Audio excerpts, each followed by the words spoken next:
আসসালামু আলাইকুম ওরহমতুল্লাহি ওবারাকাতু।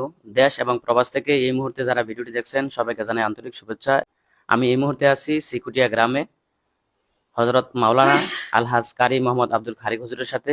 হুজুর দীর্ঘদিন যাবৎ বারালা কেন্দ্রীয় জামে মসজিদ এবং বারালা শাহ ইসরাইল কামিল মাদ্রাসায় শিক্ষকতা করেছেন। এখন আমরা জানবো হুজুরের কাছে যে হুজুর কতদিন যাবৎ বারালা কেন্দ্রীয় জামে মসজিদে মুয়াজ্জিনের দায়িত্ব পালন করেছেন। হুজুর আমাদের কাছে কিছু বলেন। রহমতুল্লাহ বারাকাতুহু। আমি 1/6/79 বাংলা মাদ্রাসা শিক্ষক হিসাবে নিয়োগ হয়েছি। আর 2019 সালের 1 ডিসেম্বর আমি অবসরপ্রাপ্ত হয়েছি।